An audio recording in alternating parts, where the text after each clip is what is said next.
우리 하나님 말씀 민수기 16장 12절에서 24절까지의 말씀입니다.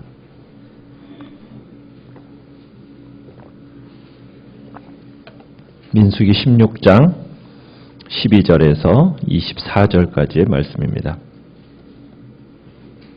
민수기 16장 12절 먼저 읽겠습니다. 모세가 엘리압의 아들 다단과 아비람을 부르러 사람을 보냈더니 그들이 이르되 우리는 올라가지 않겠노라.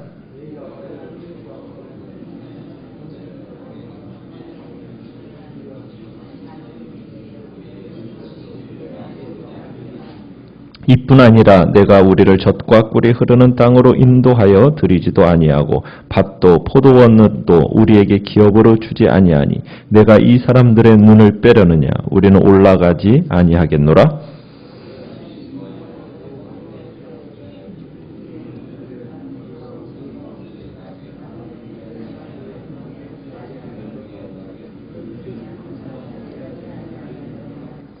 이에 모세가 고라에게 이르되 너와 너의 온 무리는 아론과 함께 내일 여호와 앞으로 나아오되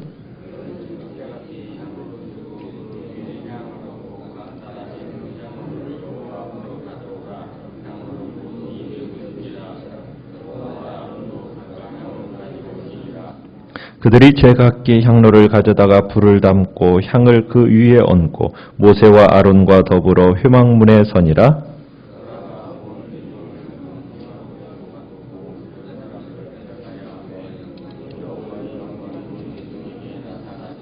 여호와께서 모세와 아론에게 말씀하여 이르시되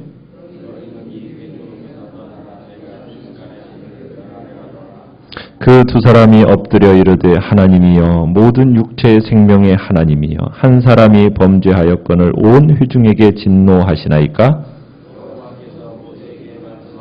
같이 읽습니다. 회중에게 명령하여 이르기를 너희는 고라와 다단과 아비람의 장막 사방에서 떠나라 하라. 아멘.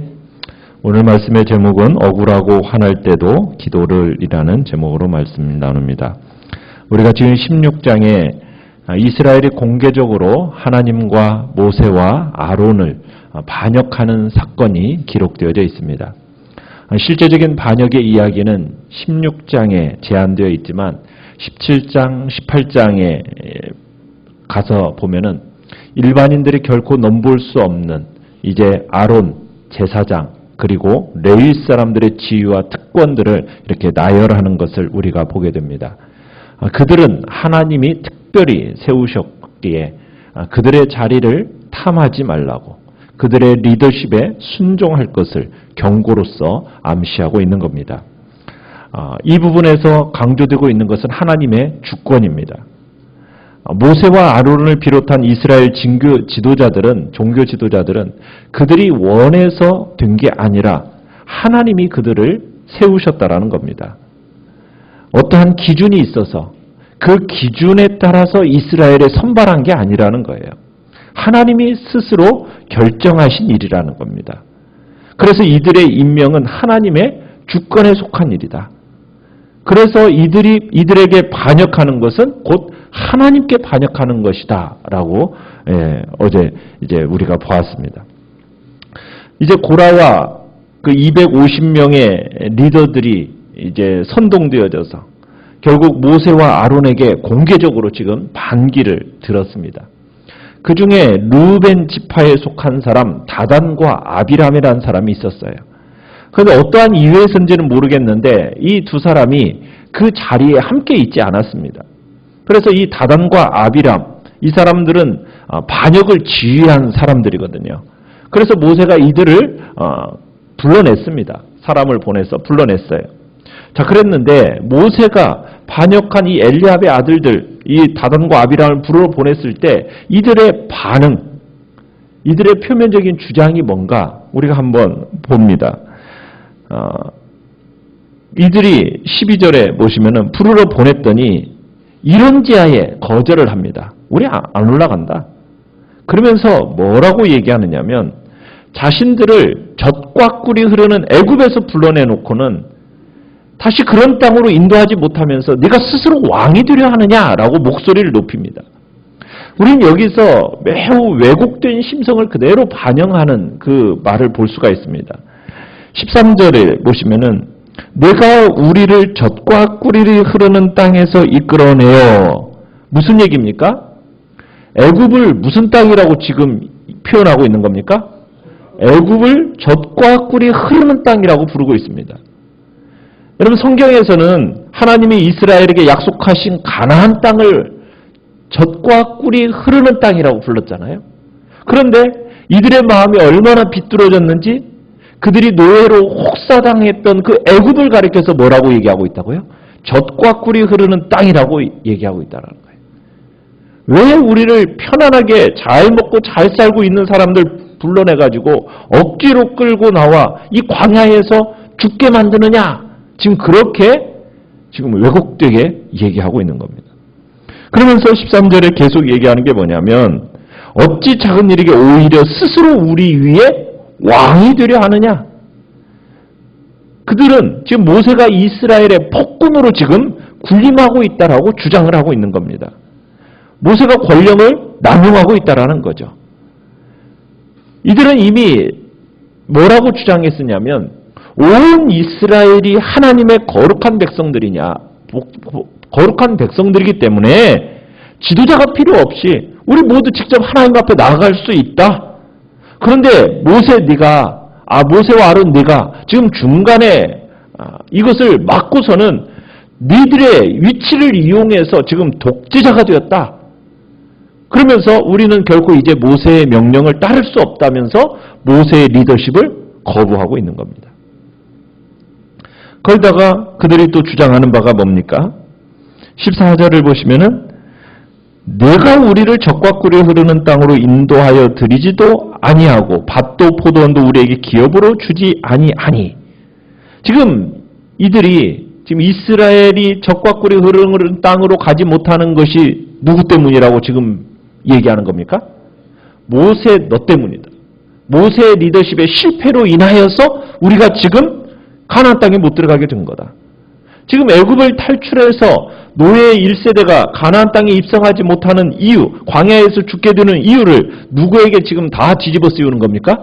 모세의 잘못으로 다 뒤집어 씌우는 겁니다. 그러면서 마지막 14절 끝에 이렇게 얘기를 하죠. 내가 이 사람들의 눈을 빼려느냐?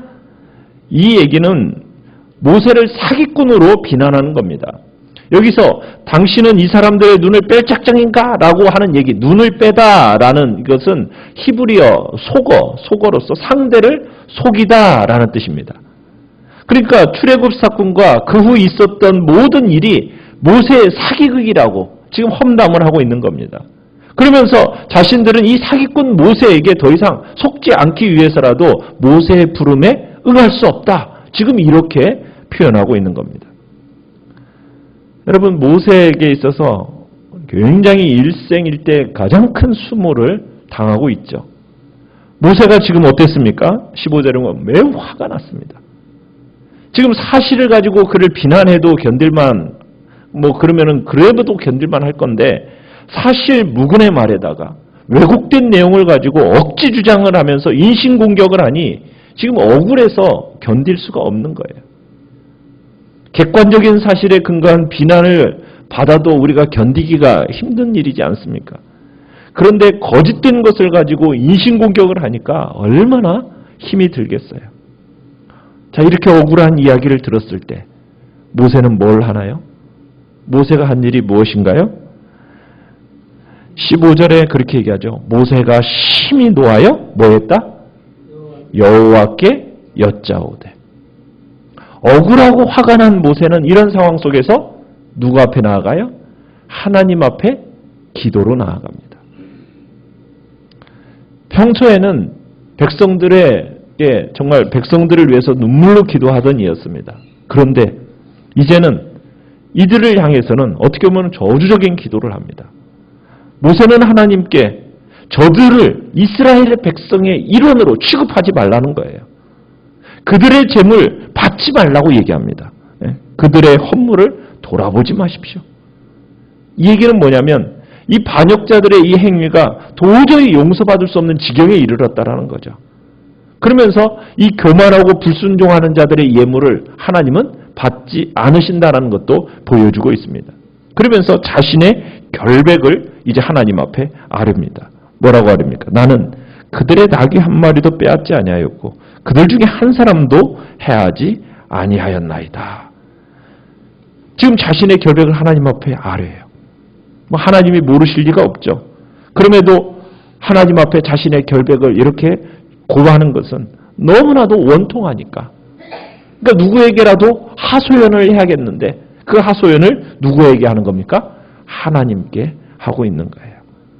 마음의 원통함이 쌓이면 그것을 풀어내야 되는데 지금 하나님 앞에 기도로서 풀어내고 있는 거죠. 그리고는 모세가 고라와 반역자들에게 이야기를 합니다. 뭐라고 얘기하냐면 16절에 내일 여호와 앞으로 너희들 나와라. 뭘 가지고 나오느냐? 17절에 제각기 향로를 가지고 그 위에 향을 얹어서 여호와 앞으로 나와라. 그러면서 그들을 집으로 돌려보냅니다. 그 위에 왜 향로와 향을 얹어서 가져오라고 얘기했겠습니까? 그 위에 향을 피워서 하나님의 받으시는 사람이 누구인지 확인하려고 하는 거죠. 왜? 분향이라는 것은 오직 제사장만 할 수 있는 일이지 않습니까? 그러니까 모세는 이 분향을 통해서 하나님의 사람이 누구인지 밝히겠다라는 거예요. 다음날 모세의 요구대로 모두가 이제 향로에 불을 피워가지고 그 안에 향을 넣어서 회막 어귀에 다 모였습니다. 참 밤새 기도하며 회개하면 살 수 있었을 텐데 이 지금 고라와 그 반역자들은 어떻게 보면은 권력에 대한 욕망 때문에 완전 판단이 지금 흐려져 있는 상태예요.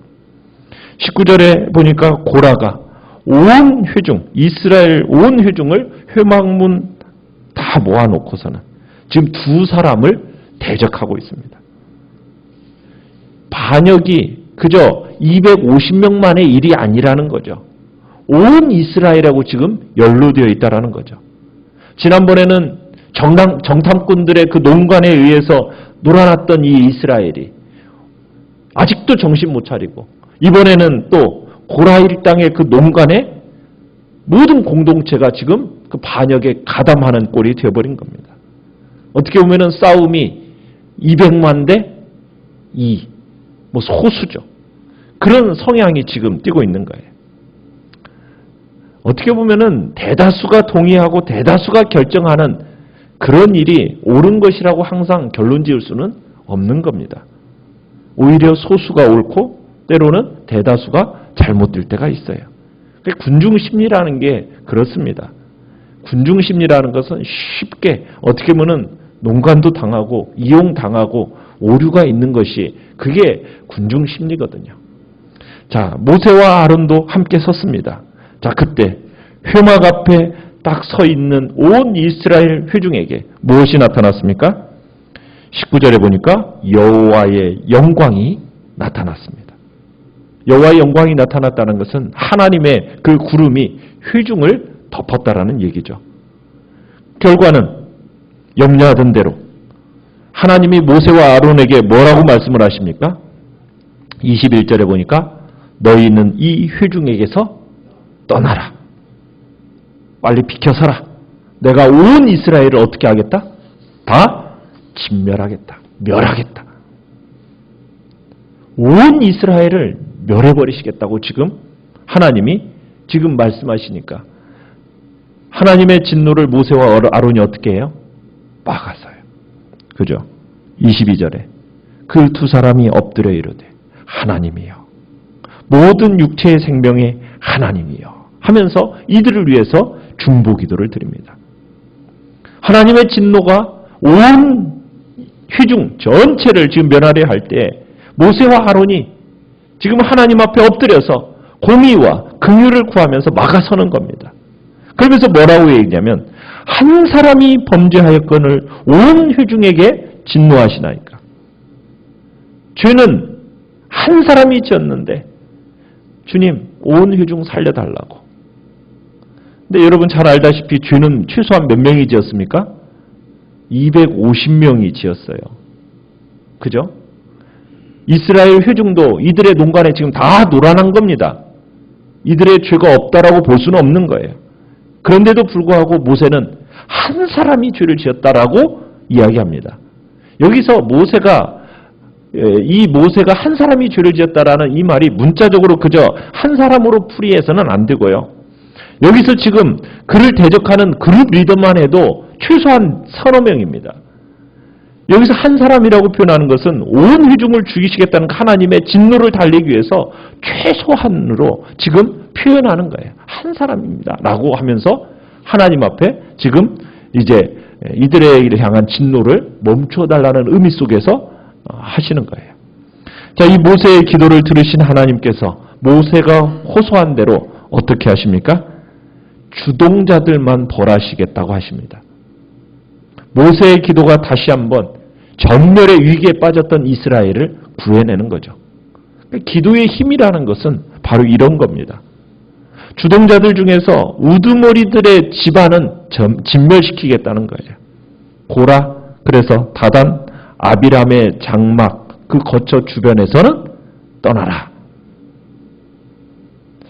아마도 이들이 지금 모세에게 계속 저항하기 위해서 한 텐트에 모여 있었던 것 같아요. 한 장막 안에. 여러분, 억울하고 화가 날 때, 그죠?